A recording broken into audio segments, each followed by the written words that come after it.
Make some moves.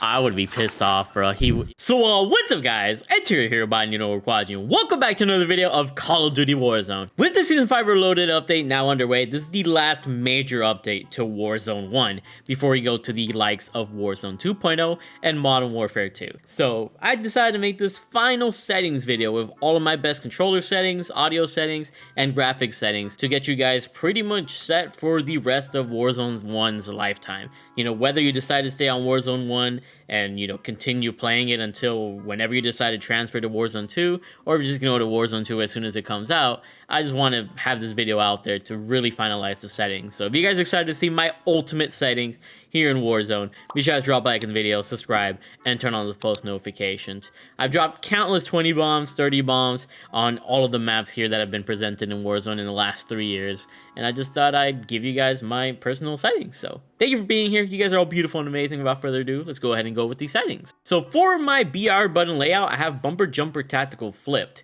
where in case you guys don't know, I actually jump using L2. I use a regular PS4 controller, nothing special about it, just a control freak. Use code HERO, by the way.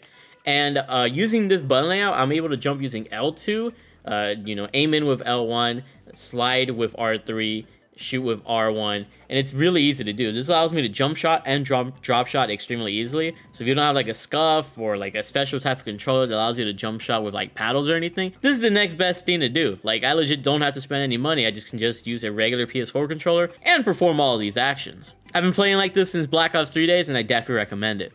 Stick layout preset default, invert vertical look disabled. For my dead zones, I have them both at 0.1 just so I don't have to deal with any stick drift. Then put the max inputs at 0.99. My horizontal stick sensitivity and vertical sensitivity are both at 8. It's not too fast and not too slow. If you have your sensitivity way too fast, then you might lose track of your opponents while trying to aim for them. If you have way too slow, somebody can get the jump on you and you won't be able to turn on them. So having it somewhere in the middle is the best way to go, in my opinion. So that's why I have it there.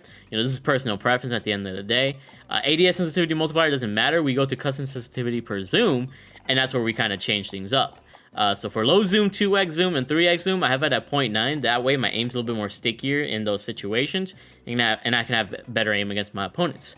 With the higher zoom optics, 4x and higher, I have it at 1.2 because at this case, the zooms are just really slow, so I'm trying to get to somebody else like a little bit farther away. I want to make sure my sensitivity is a little bit faster so I can have better aim at them when I need to turn. Aim response curve type is 100% going to be dynamic. Dynamic's the best way to go compared to standard and linear. It allows your aim to be a little more stickier. Controller vibration off, that's just a personal preference, and gas mask is toggle only, is disabled, that's just a personal preference. You can obviously enable this, you have more control over whether you want to have your gas mask on or off in certain situations, but I just have it, you know, off, so it does it automatically. I don't mind it personally. The aim assist has got to be on standard. This is the best way to get the most amount of aim assist on your controller. If you do precision or focusing, you lose aim assist in certain situations, and you definitely don't want to deal with that. When it comes to scaling aim assist with FOV, I go enabled, so you could also go disabled as well. This one is more so personal preference as well. I don't think you're really losing in either way. Rest of these settings are default.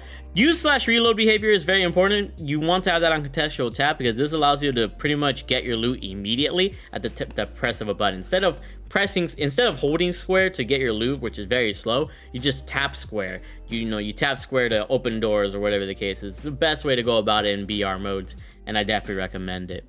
Depleted ammo switch enabled. Armor plate behavior, apply all. If you have this on apply one, you're doing yourself a disservice.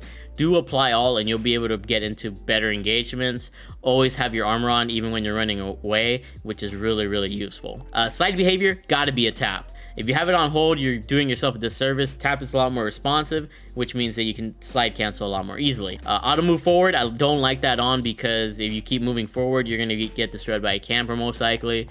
Automatic sprint is the same sort of situation. Keep that disabled.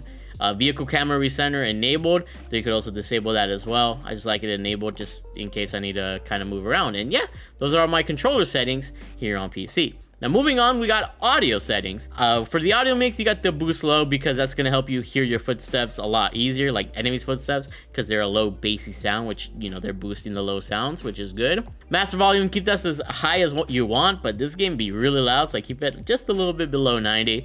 If my ears can tolerate 100, I do 100. For the music volume, I keep it very low. I keep it at 3. If you keep it any higher, then the music's going to overpower the effects volume, the footsteps and everything. That's just not good. Dialogue volume, I keep that a little bit higher because sometimes it's good to hear call-outs. You know, people are jumping in from the sky or whatever, and the announcer, you know, announces it or whatever, so you want to be able to hear that. Effects volume should be the highest out of all these volumes because that's what you're going to hear your footsteps with. Obviously, you can keep it all the way to 100, but this game is super loud with some of the explosions that you get, so I keep it around 80. So it's up to you how you want to kind of keep this. I'm going to keep it around 88 for now. All these other effects don't really matter. I don't think there's anything here that's important. And yeah, that's right. Let's go to interface now. With interface, I don't keep subtitles on because, you know, it looks better for videos if I don't have subtitles. But if I was not a content creator, I would keep subtitles on because if you're able to read call-outs instead of hearing them call out by your, you know, the announcer, in case, especially when there's a lot going on like precision airstrikes and stuff, sometimes they'll miss the announcement. And with subtitles, you'll be able to read the announcement, even though they don't audibly say it, which is really good. All of this, just keep default. And then minimap shape has to be square. If you have it as circle, you're doing yourself a disservice. The round mini shape, it's less surface area than a square, which means you're not really applying the full amazingness of the minimap shape. So make sure it's at square. Everything else keep at default. Kill feed duration, I keep it at 60 seconds just because I want to know it as much as possible on the kill feed, as much as I can. Close buy station on purchase, I just keep that enabled. Default to focus on first loadout item and drop, I keep that disabled, so that way whatever loadout I use in the pregame lobby will be the loadout that I get to choose immediately when I'm at my actual game. I talked about this in an earlier video like a couple weeks ago before the Monster 2 beta came out, so if you want more info on this, definitely check out that video. And everything else here doesn't really matter. I like to know my frames per second, so I keep that on. Server latency, all of this, you know, this is all kind of optional at this point, up to you at that point. And that's it for my interface settings. And then for graphics settings, really quickly, I have a 3080 Ti PC, 144 refresh rate, 1440p monitor. What is it? What else do I have? I got 150, 60, 30 there for custom frame rate limits. For NVIDIA Reflex low latency, I just find that just enabled helps most computers. Enabled plus boost isn't really all that good. Just keeping it enabled is going to help you, or disabled. I just feel like enabled plus boost doesn't help you, even though it should, which is weird, right? And then moving onwards, we got the field of view settings here. I keep it at 120, and I play on independent because it allows opponents when I ADS to appear a lot more closer on my screen, allowing me to be a lot more accurate when I'm trying to challenge my opponents. If you keep it on affected, they're gonna feel a little bit farther. So I really recommend independent personally, but you can run either way. Camera movement gotta be 50%. If you have it all the way at default, which is 100%, you're gonna have a lot of visual recoil, and you do not want that. So keep it at least 50%. Render resolution 100, streaming quality normal, texture resolution normal, you know, anti-shell-skip normal, particle quality high, impact and sprays high. This is just so I can see the game as clearly as possible, especially on my 1440p monitor. Tessellation should be disabled. Gore effects, obviously I want to, you know, take advantage of my tracer bundles and stuff. On-demand texture streaming disabled. Film strength and film grain 0. NVIDIA DLSS, I have it at performance. Anti-aliasing off, depth of field off. World motion blur and weapon motion blur should 100% be off because if you have motion blur on, it's going to be hard to see opponents. You guys can see in this example here with the house. If somebody was in that house in the right picture where it's super blurry, it would be really hard to see them. So just don't have motion blur on. Shadow map resolution normal.